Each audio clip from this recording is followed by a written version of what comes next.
What's up everybody? Jeff here with Godbolt Exotics. Just wanted to do a fun little episode for you guys today. We've got a couple animals that I wanted to show you guys that you haven't seen yet. I also got a fun little box of goodies from one of our sponsors, Pangea Reptile. So if you haven't had a chance yet, I would encourage you to go over to their website. They've got a lot of different stuff, especially if you're into bioactive vivariums or if you keep geckos, frogs, any of those smaller reptiles or amphibians.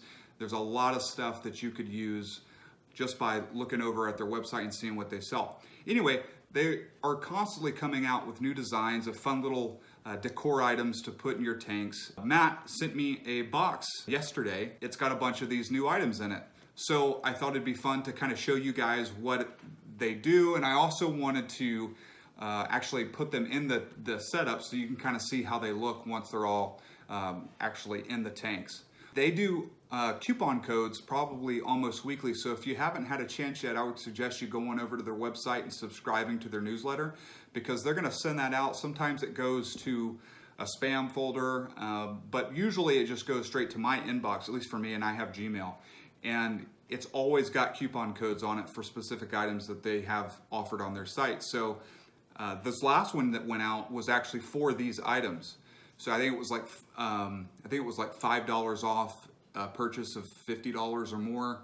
I'm not positive on that, but they always have fun things to try and engage customers. And anyway, thought you guys would like seeing these. They're new. They just started selling them, so they've only been on the website about a week. And I'm really stoked to be able to try them out and to show you guys what they look like firsthand. So now I don't know if this is new. Bag of sphagnum moss. This moss is great. I use it for my tanks because I, as you know, have smaller turtles. I have geckos. They love to burrow in this stuff, so it's really, really good. Also, I've also used this as a substrate for some of my tree boas before, because as you know, here in Northern California, we really struggle maintaining humidity. So if you live in a different place in the US or wherever you're at, use this if you have a hard time with humidity, because you know you may not want to mist your animal all the time, because that does lower their core body temp. You could still maintain humidity to a adequate range by using a specific substrate that holds moisture, and this sphagnum moss does just that. Really good stuff. This stuff has all been treated. It's for reptile use, so you don't have to worry about it. I know that you can go to your local nursery and they have some of that stuff, and if you want to do that, that's fine. But this is on the Pangea Reptile website. Matt, thanks for sending this stuff. I'm really excited to use it, and I'll be putting this in my turtle tubs, my wood turtle tubs, and my gecko tanks today. So awesome. Love this stuff. This is kind of cool. So this is an artificial perch that actually has suction cups to the side of the tank. So if this is one wall and this is one wall, it's supposed to go at a 90-degree angle. One wall will go here and one wall will go here, and it suctions to the corner, so they have this little branch to climb on and to jump off of. Looks pretty real, and it's never going to mold, so you don't have to deal with it rotting or anything like that and needing to throw it away. This is really cool. Oh, cool. Wow. So this is a new gecko feeder ledge. Now I've been using the acrylic ones that are just clear and they totally look artificial. It's like the only non-bioactive thing in the tank. So I'll go ahead and take the package off of this. But again, this is also a suction cup. The ones I have are magnets, but these cups, deli cups, you probably use them for your adult geckos or maybe bearded dragons or anything like that. They fit right in here. So you just change it out, and it looks a lot better than the acrylic ones I'm using. So this is pretty cool. And it's got a nice little ledge here where the geckos can jump off of it, or frogs, whatever you use. Again, it's got two suction cups here, so just goes right onto the glass, and yeah, this will be fun to use. It's like Christmas, guys. Now these are purely for decor, but they also offer places for the animals to jump. Now what these are designed to look like are mushrooms, like these big mushrooms that would grow off of like a big tree or a rock or something like that. Now this appears to be some type of a foam, but it's pretty sturdy. I would imagine it's coated to resemble a big mushroom. I've got a smaller one and a larger one. These are really, really neat. So they just go like that, and Offers different ledges. You can put them at different levels for the geckos to jump onto. The more realistic you can make it, the cooler the behavior you're going to see out of the animal. I found that the bioactive setups and the things that have stuff, even if it's artificial like this, but it looks like what they would see in the wild, it brings out a different behavior in the animal that you don't typically see if it's just in like a, you know, a sterilite tub with some egg crate in there and fake plants, you know. So I think the air quality is improved, and I know there's a lot of different opinions out there. This is just mine. These are all new items that he just started carrying and selling, so thought you guys might enjoy it. Another thing that I did want to show you guys know that I love Woma pythons. They are my favorite python species next to diamonds. I haven't shown you guys these two.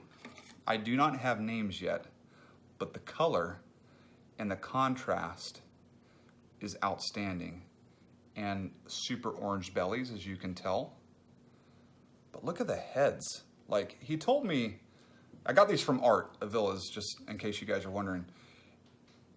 He told me that the heads were orange, but like, I had no idea. These are much oranger than the ones I have currently. At least the heads are oranger. And I bought these guys, not sight unseen. I bought them off of photos that he sent me, one with and without flash. I know everybody says that, you know, it doesn't do the colors justice. Well, that's really absolute 100% true. Art only sold maybe 3.2 this year of his Womas. I've been #1 on the list for over a year. You can imagine how excited I was to jump on these and to get them. And, you know, they've, something that's, you know, we had the deal worked out since, you know, early 2017, but, you know, he's just had some other things going on, and I don't know how much he's produced, but he was only letting a handful go this year, and so I'm really, really excited to have these. It's a male and a female. They are partially related to Call and Khaleesi, but they are not 100% related. So I've got a few different lines in the collection now, and I'm really, really excited. And based off of, you know, based off of the behavior of these guys, they're not quite as bitey as the older ones that I've got. You know, that could change, but these guys are really, really mellow, and I'm just excited to have them, and thought you guys would like seeing them. So, Woma pythons. This is why they are my favorite python species. The heads, everything about them, their keeled scales, the color, their bellies, their ease of care, it's all, you know, made a perfectly adapted animal to living in the harsh deserts of Australia. And I just think these are so unique to any other species out there. I mean, you really can't even compare them to black-headed pythons, even though they're the only other species that's in the Aspidites genus. I think that they still are very, very different. Hopefully you guys enjoyed this little video. You got to see a few new Woma pythons, or kind of new, not really new. I just haven't showed them to you guys. Just so you know, I also have a box of goodies coming from Reptile Basics Incorporated, our other sponsor, one of our other sponsors. That will be here probably in a day or so, so I'm gonna do another bonus video about that, but I'll make sure it's separate from this one. So anyway, thanks for watching, guys. I really appreciate the support. As always, if you haven't had a chance yet, make sure you hit like, make sure you subscribe, pass the word along. Let's tell more people about the channel. I want to spread good quality information. You guys know that I'm all about conservation through education and propagation, and I want to make sure that there's good content out there that's fun and enjoyable to watch, but that's also educational and informative for people that maybe aren't all that familiar with reptiles, but they're kind of interested.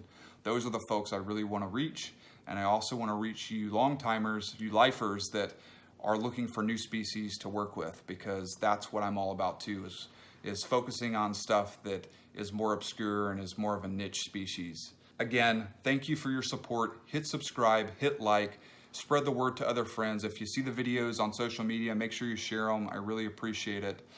Also comment. I love hearing what you guys have to say. And if you'd like to support the channel, you can do that one of two ways. You can go over to our Patreon page, which is www.patreon.com/JeffGodbold, my name, and you can become a patron, which is a monthly donation. They start at $1. And if you'd like to do something just one time, then you can PayPal me at godboldexotics@gmail.com and put a note in there of what it's for, and I'll make sure that you get recognized if you'd like, and you will hear back from me. I try to answer all of my comments. I try to respond to all the emails that I get. So really, I do appreciate all the support that I've gotten thus far. And we're here to stay, so you're gonna see a lot more videos to come. Anyway, you guys take care. Thanks for watching. As always, we'll see you next Friday with Godbold Exotics.